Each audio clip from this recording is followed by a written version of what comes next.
அனைத்து நண்பர்களுக்கும் வணக்கம். கதைகளோடு உங்களுடன் இணைந்திருப்பது மாலதி. செல்வம், புகழ், நிம்மதியான வாழ்க்கை, இது எல்லாம் ஒருத்தருக்கு வேணும் அப்படின்னா சாமர்த்தியம் இருக்கணும். அப்படிப்பட்ட புத்தி சாமர்த்தியம் மிக்க சில கதைகளை தான் நம்ம இன்னைக்கு பார்க்க போகிறோம். வாங்க பார்க்கலாம். முன்னொரு காலத்தில் ஒரு நாட்டில் ரொம்ப வயதான அண்ணன் தம்பி 2 பேர் இருந்தாங்க. அவங்க 2 பேர்த்தில் அண்ணன் மிகப்பெரிய பணக்காரன், தம்பியோ ஏழை. இப்படி இருக்கிற சமயத்தில் அவங்களுக்கு பரம்பரை சொத்துன்னு கொஞ்சம் இருந்துச்சு. அந்த பரம்பரை சொத்தில் பெரும்பகுதியை அண்ணன் எடுத்துக்கிட்டு கொஞ்சம் பகுதியை மட்டும் தம்பிக்கு கொடுக்க நினச்சான். ஆனால் தம்பியோ இல்லை எனக்கு சரி பாதி வேணும்னு அடம் பிடிச்சாரு. இப்படி இருக்கும்போது அவங்க 2 பேரும் இதுக்கு ஒரு வழி கண்டுபிடிக்கலாம் அப்படின்னு அரசர்கிட்ட போனாங்க. அண்ணனோ ஆணித்தரமாக அரசர்கிட்ட போய் எனக்கு தான் பெரும்பகுதியை கொடுக்கணும்னு என்னுடைய தந்தை சொல்லிட்டு போயிருக்கிறாரு அப்படின்னு அடம் பிடிச்சாரு. இதை கேட்டுட்டு இருந்த தம்பி இல்லை எனக்கு தான் பெரும்பகுதி அப்படின்னு சொன்னார்.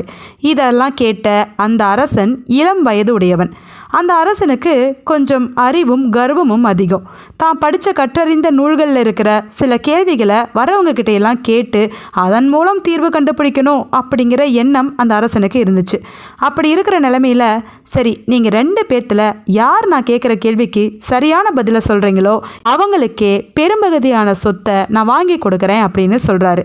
அண்ணனும் தம்பியும் ரொம்பவே ஆர்வமாக அந்த அரசனை பார்க்குறாங்க. தங்களோட அனுபவத்தினால அந்த அரசன் கேட்குற கேள்விக்கு நிச்சயமாக விடையளிக்க முடியும் அப்படின்னு நம்பினாங்க. அப்போதான் அந்த அரசன் 3 கேள்விகளை கேட்டான். அந்த 3 கேள்விகள் இதுதான்: ஒருவரின் வயிற்றை நிரப்புவது எது? வேகமாக ஓடக்கூடியது எது? மகிழ்வை கொடுப்பது எது?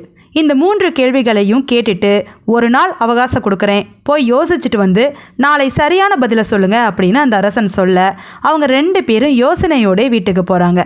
மறுநாள் காலை அரசரை சந்திக்க வராங்க. அண்ணன் பதிலை தயாராக வச்சுருக்கிறதா சொல்லி முன்னாடி வந்து பதிலை சொல்ல தொடங்குறான். வயிற்றை நிரப்புவது அப்படின்னா பன்றிக்கறி தான், அதுவும் கொழுத்த பன்றிக்கறினா வயிறு நல்லாவே நிரம்பிடும் அப்படின்னு சொல்கிறான். அடுத்தது வேகமாக ஓடக்கூடியது எது அப்படின்னா வேட்டை நாய் தான் எனக்கு தெரிஞ்சு வேகமாக ஓடக்கூடியது அப்படின்னு அந்த பதிலை சொல்கிறான். 3வது மகிழ்வை கொடுக்கறது. மகிழ்வை கொடுக்கறது வேற என்னவா இருக்கும்? பணம் தான். பெட்டி நிறைய பணம் இருந்தால் நிச்சயமாக மகிழ்வாக இருக்கலாம் அப்படின்னு தனக்கு தெரிந்த பதில்களை அரசர்கிட்ட சொல்ல அரசருக்கு கோபம் வருது.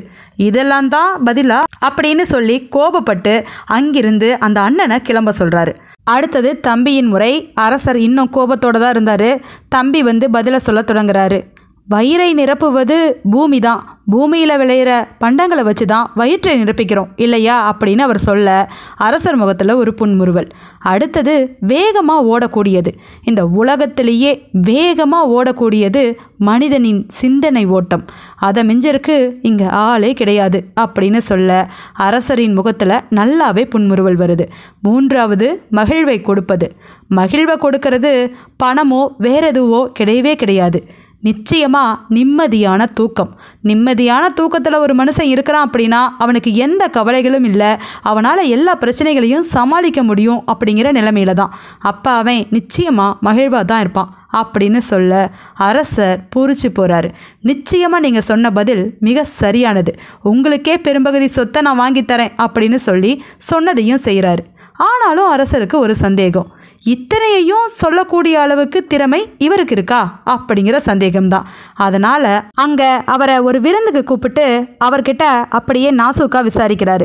நீங்கள் சொன்ன பதில்கள் எல்லாம் சரிதான், நான் திருப்தி அடைஞ்சிட்டேன், ஆனால் இதற்கு யாராவது உங்களுக்கு உதவி செஞ்சாங்களா அப்படின்னு கேட்க அந்த முதியவர் உண்மையை சொல்கிறாரு. என்னுடைய மகள் தான் இதற்கு எல்லாம் சரியான பதிலை சொன்னான் அப்படின்னு சொல்ல அரசருக்கு ஒரு ஆசை வருது. அந்த பெண்ணை சோதனை பண்ணி பார்க்கணும், என்னை விட அவள் புத்தியில் சிறந்தவளான்னு தெரிஞ்சுக்கணும் அப்படின்னு சொல்லி லேசாக கர்ப்பம் எட்டி பார்க்க அந்த முதியவர்கிட்ட உங்கள் மகளுக்கு நான் ஒரு சோதனை வைக்கலான்னு இருக்கேன் அப்படின்னு சொல்லிட்டு 10 முட்டைகளை எடுத்து அந்த முதியவர் கையில் கொடுக்குறாரு. இந்த 10 முட்டைகளையும் கொண்டு போய் உங்களோட மகள்கிட்ட கொடுங்க. இன்று இரவே இந்த முட்டைகளை அடை வைத்து குஞ்சு பொரித்து வரக்கூடிய குஞ்சுகளை வளர்த்து கோழிகளாக்கணும். அந்த கோழிகள் இடும் முட்டையை நாளை காலை உணவுக்கு எனக்கு கொண்டு வரணும். அதை கொண்டு போய் உங்கள் பொண்ணுக்கிட்ட கொடுங்கன்னு சொல்கிறாரு. இதெல்லாம் கேட்ட அந்த பெரியவர் ஆடி போயிட்டார். எங்காவது முட்டைகள் உடனே அடை வச்சு குஞ்சு பொரிக்க முடியுமா? அதற்கு எத்தனை நாட்கள் தேவைப்படும்? இது தெரியாத அந்த அரசருக்கு அப்படின்னு புலம்பியபடியே அதை கொண்டு போய் தன்னோட மகள்கிட்ட கொடுக்குறாரு. அதை பார்த்த உடனே அவள் புரிஞ்சுக்கிறா, இது நடவாத காரியம், இது தனக்கு வைக்கப்பட்ட சோதனைன்னு புரிஞ்சுக்கிட்ட அவ வேக வைத்த துவரையை உடனே அவளோட தந்தை கிட்ட கொடுத்து அரசர்கிட்ட கொண்டு போய் கொடுங்க, கொடுத்துட்டு இந்த மாதிரி சொல்லுங்க அப்படின்னு சொல்லி ஒரு விஷயத்த சொல்றா. இந்த துவரையை உடனே அவரோட நிலத்துல விதைச்சு துவரை செடியை வளர்த்து துவரை பயிர்களை உடனே கொடுத்து அனுப்புனாதான் முட்டையிலிருந்து வந்த குஞ்சுகளுக்கு உணவாகும், அப்பதான் அது வளர்ந்து கோழியாகும் அப்படின்னு சொல்றத கேட்ட அரசர் ஆடி போயிட்டாரு. தனக்கு சரியான போட்டி தான் அந்த பெண் அப்படின்னு சொல்லிட்டு அந்த துவரையை எடுத்து வீசிட்டு அந்த முதியவர்கிட்ட மேலும் ஒன்று சொல்றாரு. நாளைக்கு உங்களோட மகள் என்ன வந்து சந்திக்கணும்.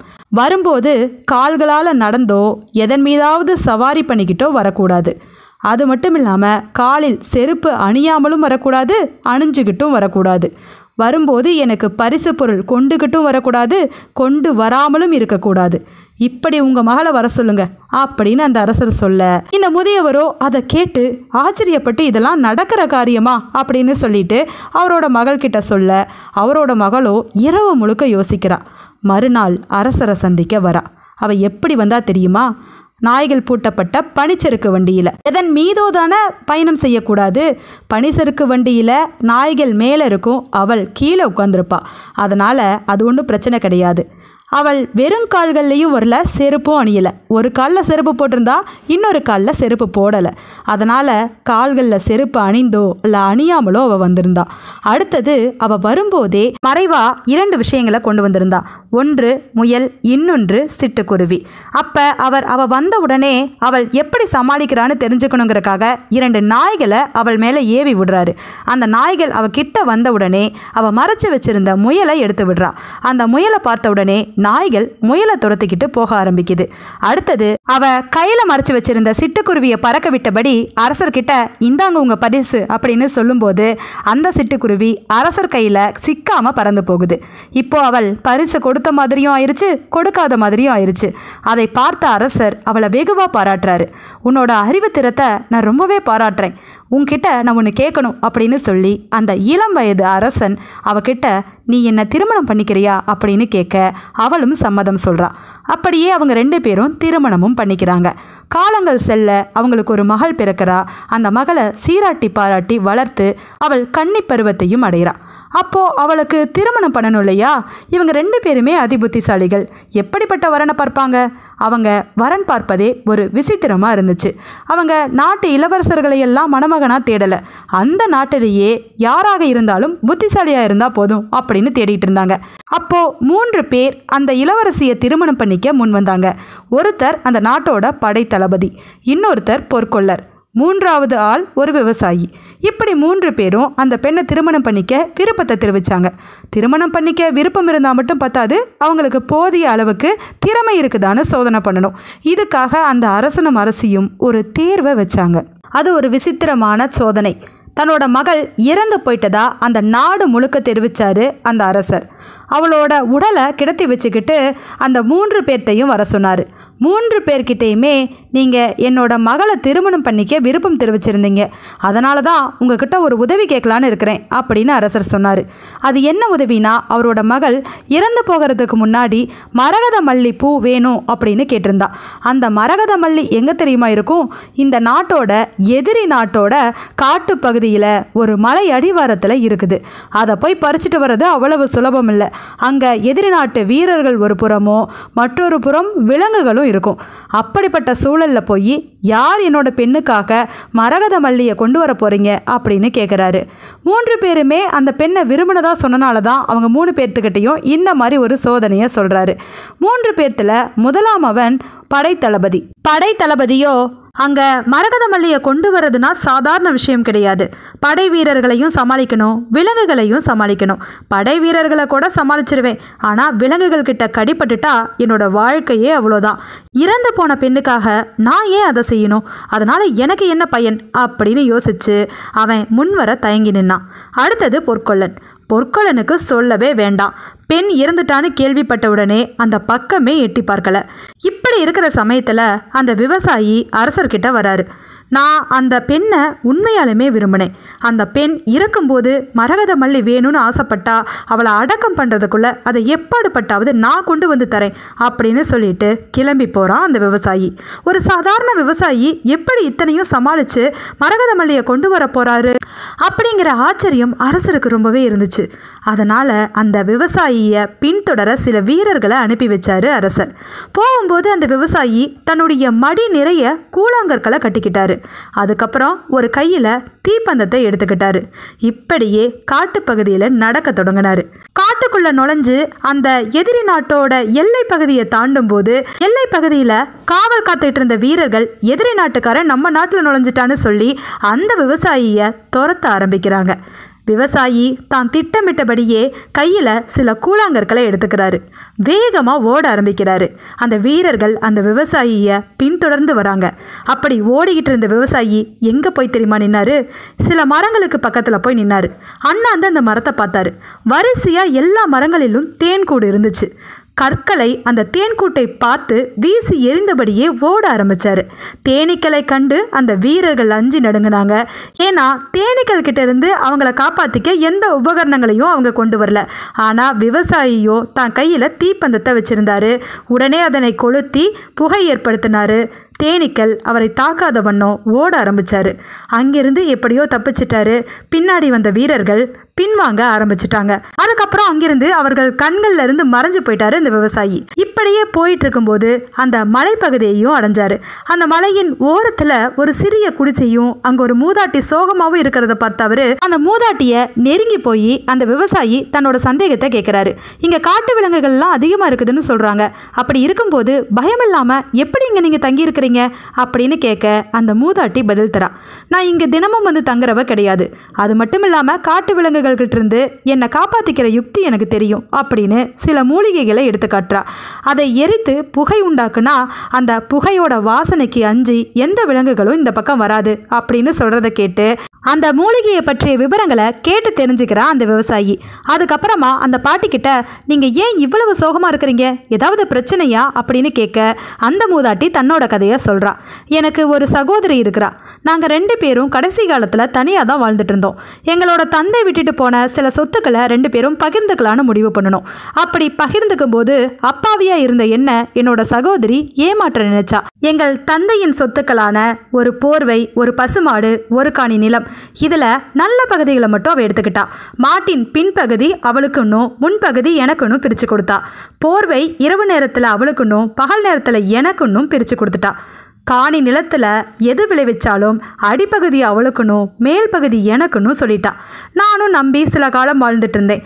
மாட்டிற்கு நான் உணவு அளிப்பேன், சுத்தம் பண்ணுவேன். ஆனால் பின்பக்கம் அவள் பால் கறந்து நல்லா சொகுசாக குடிச்சிக்கிட்டு இருந்தா. அடுத்தது போர்வை. இரவு நேரத்தில் தான் குளிர் அதிகமாக இருக்கும்.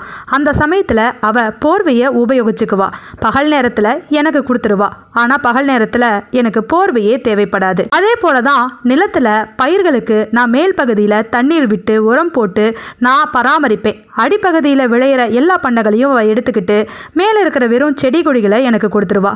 அதனால் நான் பல நாட்களாக பசி பட்டினியால் வாடினேன்.